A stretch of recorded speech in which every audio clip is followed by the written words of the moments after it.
Radhe friend, जय Shri Krishna. Veena Deepak Soni YouTube channel में आप लोगों का स्वागत है। सर्वप्रथम तो आप सभी को गंगा दशहरा की शुभकामनाएं। हर हर गंगे। आज मैं आप लोगों को इस वीडियो के माध्यम से गंगा दशहरा व्रत की कथा कहानी सुनाऊंगी। हमारे हिंदू धर्म में गंगा दशहरा की विशेष मान्यता है। गंगा नदी को माँ गंगा भी कहा जाता है।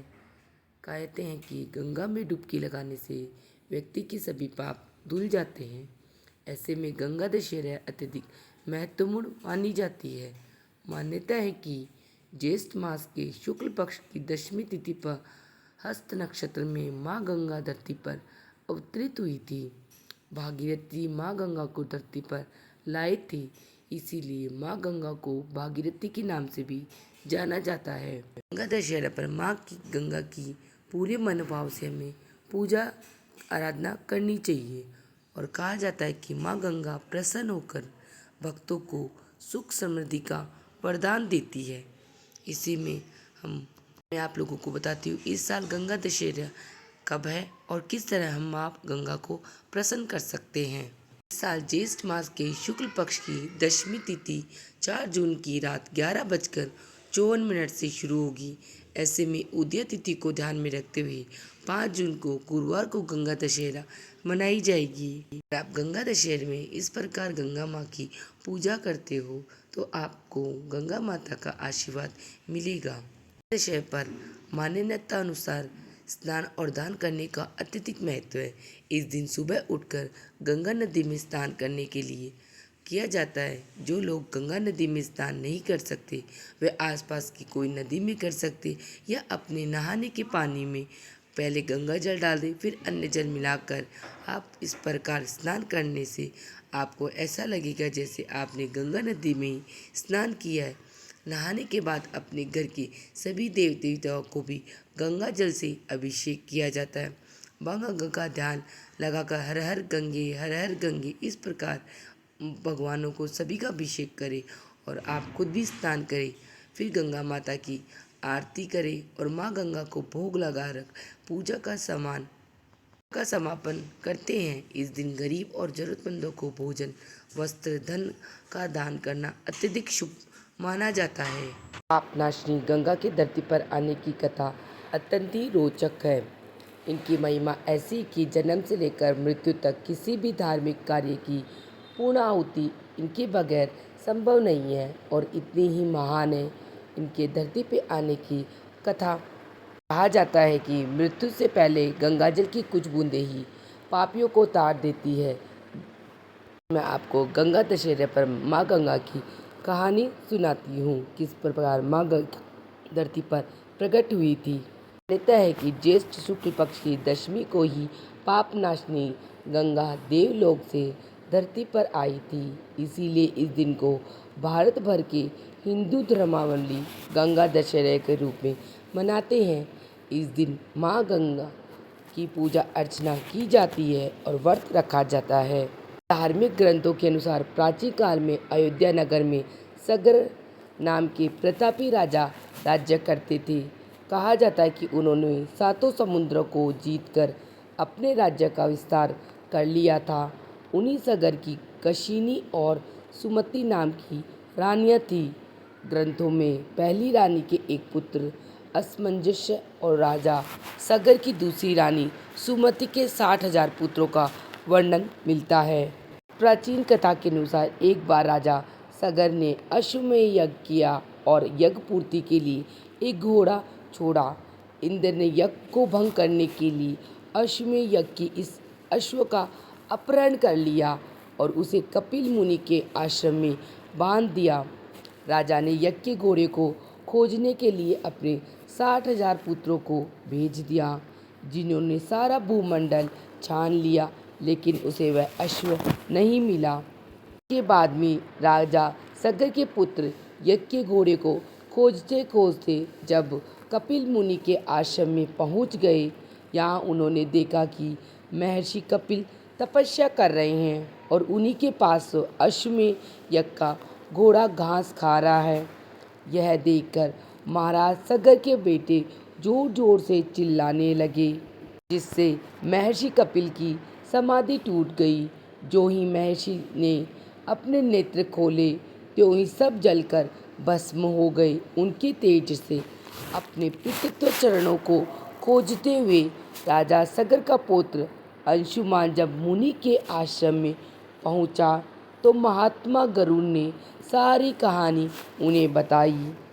गरुड़ जी ने अंशुमान को बताया कि यदि अपने पूर्वजों की मुक्ति चाहते हो तो माँ गंगा को स्वर्ग से धरती पे लाना पड़ेगा। इस समय अश्व को ले जाकर अपने पितामह के यज्ञ को पूर्ण कराओ, उसके बाद में यह कार्य करना तुम। अंशुमान ने घोड़े सहित यज्ञमंडल पर पहुंचकर सगर से सारी घटना को बताया। महाराज सगर की मृत्यु के बाद अंशुमान और उनके बेटे दिलीप ने गंगा माता को धरती पर लाने के लिए और अपने पूर्वजों का उद्धार के लिए जीवन भर तपस्या की, लेकिन फिर भी गंगा जी को मृत्यु लोक में लाने में वह सफल न हुए। उसके बाद उन्होंने और कठिन तपस्या की, उसके बाद में भी माँ गंगा धरती पर नहीं आई। इस घटना के बाद महाराज सगर के वंश में कई राजा हुए। सभी ने पूर्वजों के भस्म के पहाड़ को पवित्र करने के लिए धरती पर गंगा माता को लाने की कोशिश की, लेकिन वह सभी सफल नहीं हुए। आखिर में महाराज दिलीप के पुत्र भगीरथ जी ने गंगा माँ को इस लोक में लाने के लिए गौण तिथि में जाकर कठोर तपस्या की और तप किया। भागीरथ जी की कठोर तपस्या से माँ प्रसन्न हो गई, जिसे देखकर गंगा मैया प्रसन्न हुई और उन्होंने वरदान मांगने के लिए भागीरथ को कहा। राजा ने माँ से धरती पर आने का आग्रह किया, विनती की, जिससे उनके पूर्वजों की आत्मा को शांति मिल जाए। माँ गंगा धरती पे आने के लिए मान गई, लेकिन उन्होंने भागीरथ को बताया कि अगर वह स्वर्ग से सीधे ही पृथ्वी पर आएगी तो पृथ्वी उनके वेग और गति को सहन नहीं कर पाएगी। इस समस्या के समाधान के लिए माँ देवी गंगा ने भागीरथ जी को भगवान शिव की आराधना करने के लिए और तपस्या करने के लिए कहा, जिसके बाद भागीरथ शिव भक्ति में पूरी तरह लीन हो गए और भगवान को मनाने के लिए हर संभव प्रयास किया और इससे प्रसन्न होकर स्वयं महादेव ने उन्हें दर्शन दिए। शिव जी ने उन्हें वरदान मांगने के लिए कहा तो उन्होंने अपनी समस्या के बारे में भगवान महादेव को बताया कि मैं माँ गंगा को धरती पर लाना चाहता हूँ, लेकिन माँ गंगा ने बताया उनकी वेग और गति इतनी ज़्यादा तीव्र है कि धरती मैया उसे सहन नहीं कर पाएगी। अगर आप उसे अपनी जटाओं में धारण कर लोगे तो उससे माँ गंगा धरती पर आ सकेगी। भागीरथ जी की समस्या सुनकर महादेव ने इसका समाधान निकाला और माँ गंगा जी को अपनी जटाओं में कैद कर लिया। फिर जटा से एक एक लट को खोल दी, जिससे देवी गंगा 7 धाराओं में पृथ्वी पर प्रभावित हुई। इस प्रकार भागीरथ माँ गंगा को धरती पर लाने में और अपने पूर्वजों को मुक्ति दिलाने में सफल रहे। भागीरथ जी के कठोर तप के कारण ही गंगा जी को धरती पर भागीरथी नाम से भी जाना जाता है और भागीरथी के अपने कठोर तपस्या के कारण उनके पूर्वजों को मुक्ति मिली और साथ ही हमें भी माँ गंगा का आशीर्वाद मिलता है और हमारे परिवार के पूर्वजों सभी को मोक्ष की प्राप्ति होती है, क्योंकि गंगा मैया अत्यधिक शुभ और फलदायी है।